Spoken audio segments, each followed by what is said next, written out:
Fletcher en línea. ¿Cómo estás, Hernán? Buenos días. Carla y Hugo te saludan. ¿Qué tal? ¿Cómo están? Buenos días. Buenos días, Hernán, ¿cómo te va? Bien. Bueno, me gustaría saber tu reflexión sobre la presentación del presupuesto 2025 que hizo Milei ayer. ¿Cuál es tu consideración? Bueno, la primera cuestión es que es una especie de profesión de fe que estima crecimiento de la actividad económica 5% para el año que viene, y 5 para el siguiente y 5,5 para el 2027.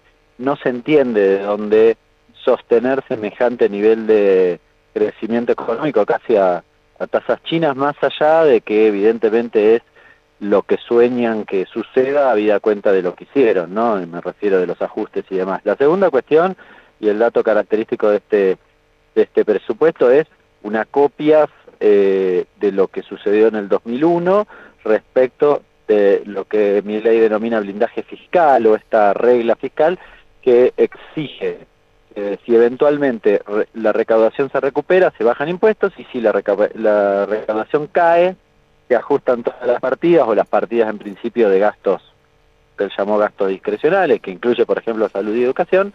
Bueno, se recortan al punto tal de garantizar el saldo positivo del resultado financiero.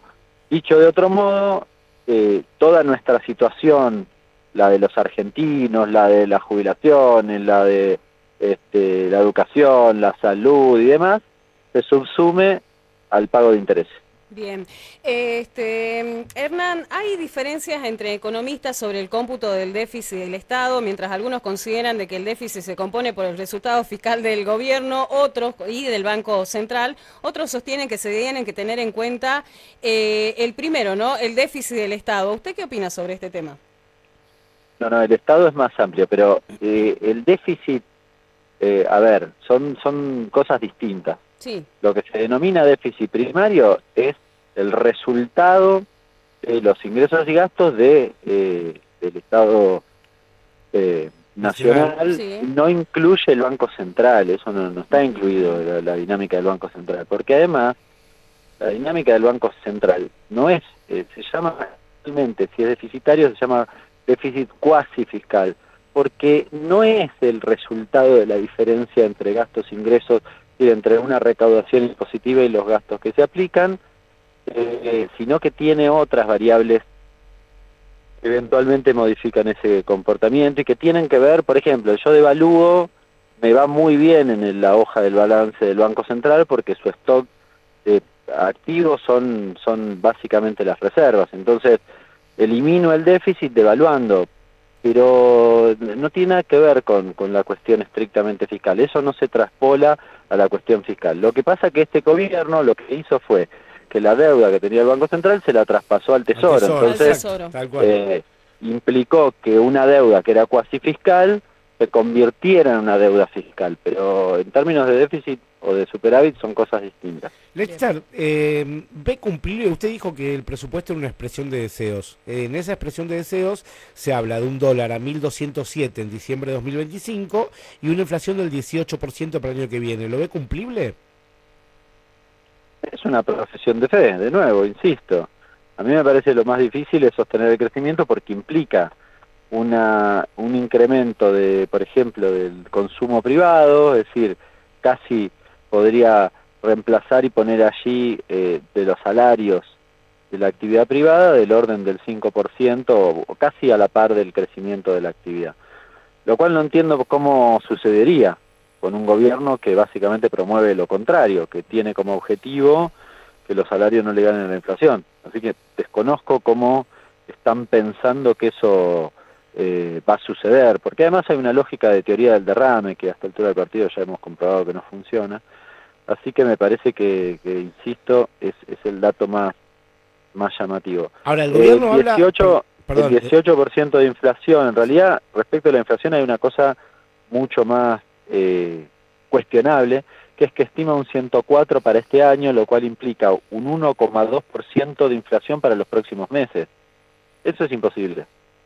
Eso es una mentira flagrante. El 1,4 mensual para el año próximo, y bueno, depende, puede ser, si que el gobierno lo logre. A mí me genera mucha duda porque implica apreciación cambiaria y no tenés dólares. con lo cual también me genera muchas dudas respecto de cómo van a lograr eso, ¿no? Claro. Lester, lo consulto, digamos, en materia económica. El gobierno afirma de que el crecimiento del 5% lo va a conseguir con un crecimiento tanto en la industria y el comercio de 6 puntos cada uno. Lo que pasa es que también es cierto que uno no ve bien cómo se va a mejorar tanto la actividad en esos sectores. ¿Cómo lo ve usted? No, de nuevo, yo no encuentro explicación a este planteo porque particularmente en la industria, la construcción y el comercio son los más afectados y de hecho tengo la sensación de que lo que va a suceder hacia adelante es justamente la profundización de esa situación crítica. En todo caso, podrías tener algún rebote de la Hola, Ahí está. De repente, que tienen menos generación de puestos de trabajo, pero que quizás, o energía de repente, que quizás el gobierno sí promueve en materia de actividad económica. La última por mi parte, por lo menos, la situación de los jubilados, ¿no? El gobierno ayer anticipó que cualquier ley que se apruebe en el Congreso y toque el déficit fiscal va a ser vetada. Sí. ¿Qué opina de la situación puntual? Y también dijo que el gobierno asistió a los sectores más vulnerables, ¿no? Entre los que están los jubilados. ¿Realmente fundía el Estado la ley de movilidad jubilatoria? No, claramente no. Es una buena pregunta porque también lo que se ve en el presupuesto y en la forma que plantea Milei en su discurso el día de ayer en la presentación, la cuestión del déficit, lo que no muestra es cómo se mueve la cuestión fiscal. Cuando me refiero a cómo se mueve la cuestión fiscal, me refiero a que este es un gobierno que ajustó a los jubilados, como ustedes bien saben, con el veto y demás, y en términos digamos, de incremento de gastos y demás, pero a la par redujo la alícuota de bienes personales. De hecho, en el presupuesto aparece justamente esa reducción de la alícuota de bienes personales, con lo cual ese es un movimiento que en términos fiscales es claramente regresivo. Le saco a un montón que tienen poco y les doy bastante a unos pocos que tienen mucho, ¿no? Hernán, ayer durante la presentación del presupuesto, Javier Milei dijo, Cicerón decía que el presupuesto debe equilibrarse, el tesoro debe ser reaprovisionado y la deuda pública debe ser disminuida. ¿Usted considera que esa frase fue atribuida de manera errónea o es sostenible? No, está bien. Uno debe tener un presupuesto equilibrado, pero básicamente el gasto te puede servir para recuperar la actividad económica. Lo que hace este gobierno es ir a contramano de ese escenario. Bueno, Hernán, hola. Bueno, ahí justo en la última se cortó la llamada. Bueno, pero estábamos hablando, para quienes no escuchaban, con Hernán Lechner. Él es magíster en economía. No solo es un economista, digamos, muy escuchado, no solo por los mercados, por muchos dirigentes políticos también, sino también que es columnista habitual de diferentes programas de televisión en Buenos Aires, ¿no? Así es. Hablando, ¿no?, del blindaje fiscal como uno de los ejes central de la presentación, si la economía crece y mejora la recaudación